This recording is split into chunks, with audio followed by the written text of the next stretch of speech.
As like most of the world, I've been dabbling in Marvel Rivals. I've run a few games with Thor, not my favorite character, but the thought popped into my head, what if I make a companion piece to the Deadpool project? I love it! I have a leftover Thor figure from the Deadpool project because I needed his hammer. If you haven't seen that, I would encourage you to go watch that as well.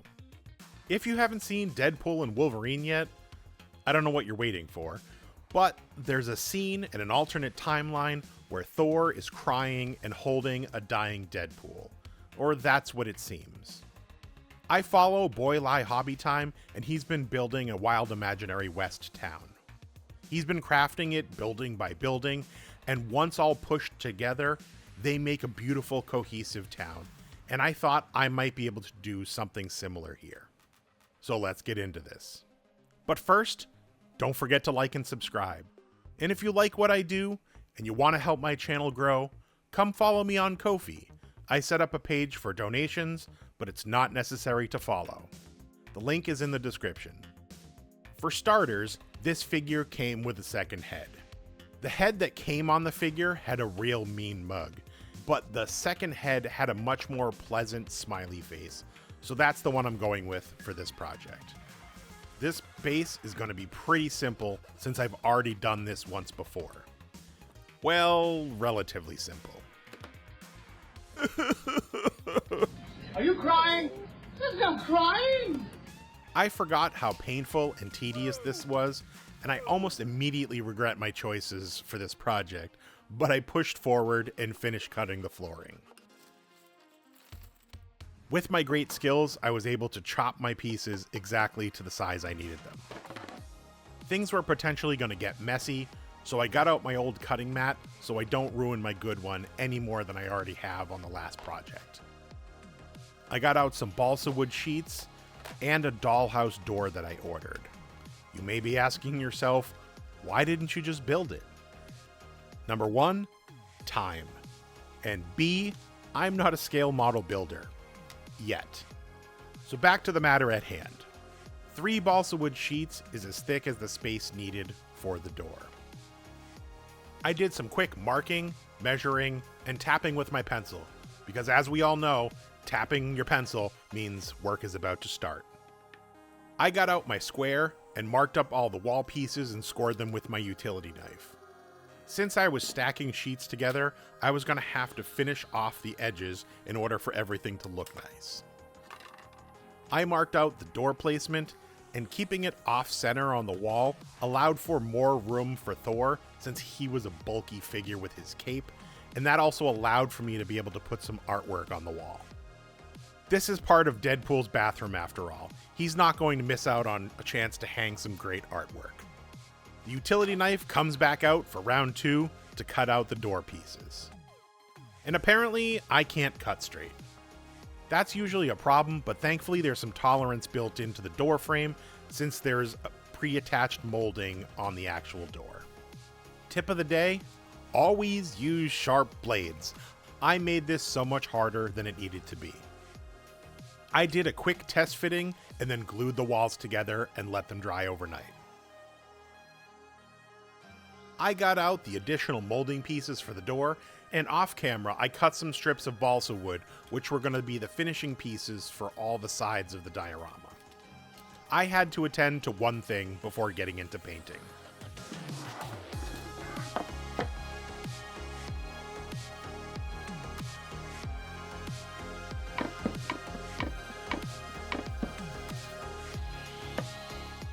Now that that's taken care of, let's paint.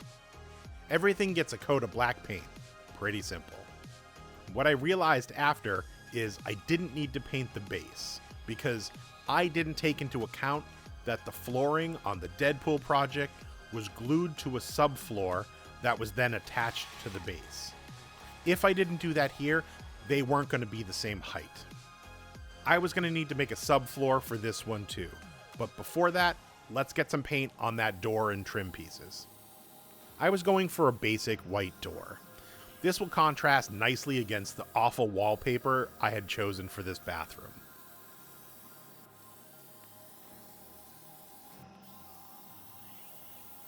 While that dries, I can put up some wallpaper. These are peel and stick dollhouse wallpaper sheets. Makes my life very easy.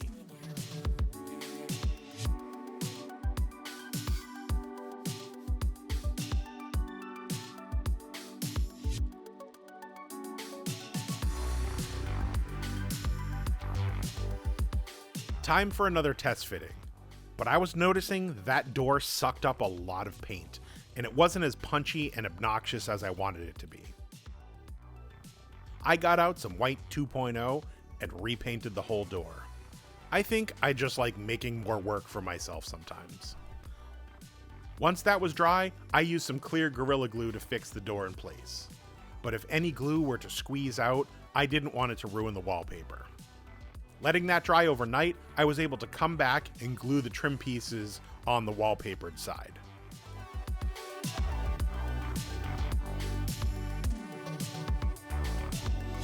Things are looking good. I attached the finishing pieces I painted earlier and then glued the whole wall to the base. I used my 1-2-3 blocks to keep things at right angles while it dried. Now let's get to that artwork I was talking about. I had extra dollhouse picture frames from before, and I cut out clear plastic to fit inside. I painted the frames the same gaudy gold color, glued in the plastic, set the picture in place, and taped it down. It's perfect. Deadpool approved. This was one of the alternate images that I had held on to from the last project. Something told me not to throw it away.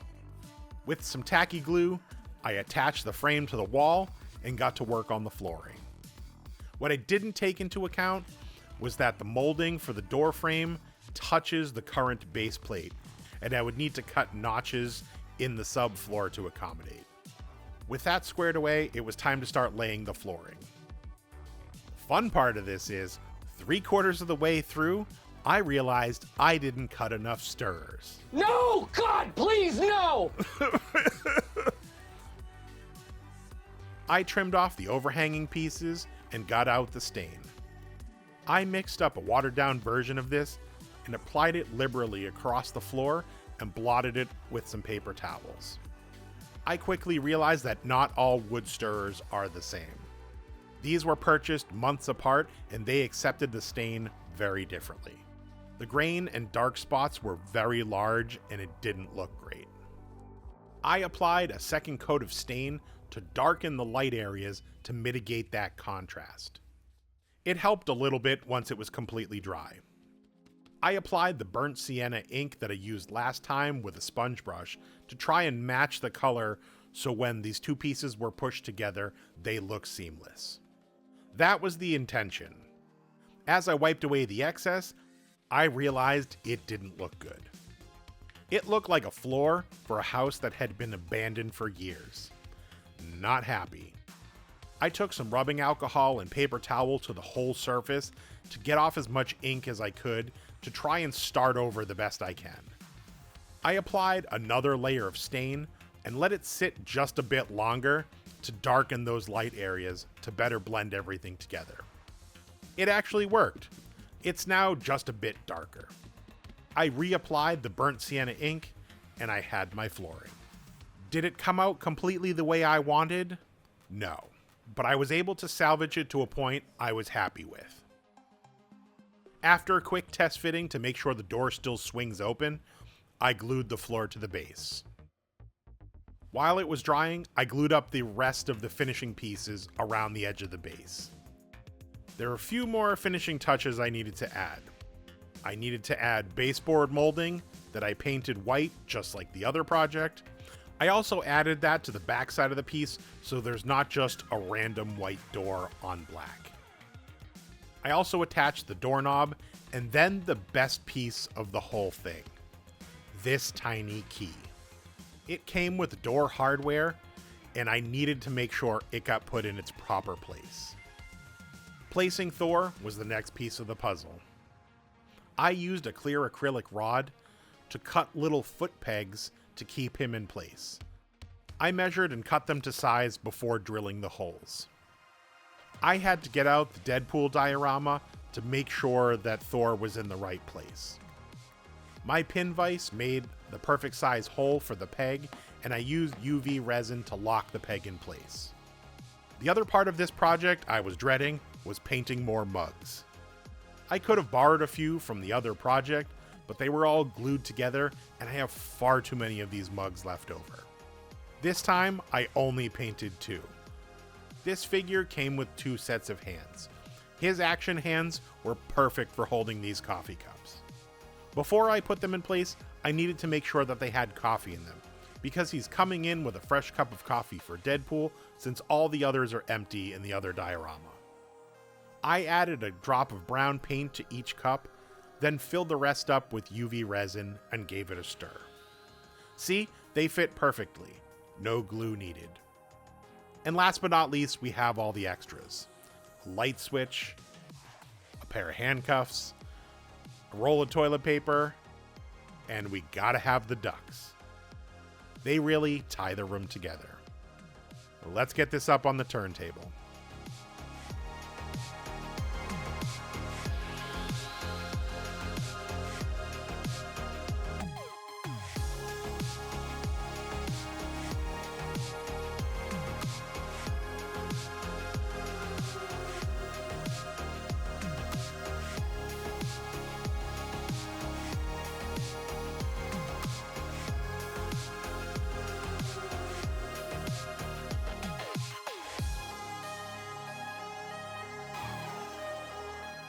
I loved making this. The idea of making connected dioramas has got my wheels turning. There may be another one of these down the line that attaches to this, so keep an eye out. I'm so happy I was able to put this figure to use, and I have Deadpool and Wolverine to thank for that. If you enjoyed this video, make sure you like and subscribe. Thank you for watching, and I'll catch you in the next one.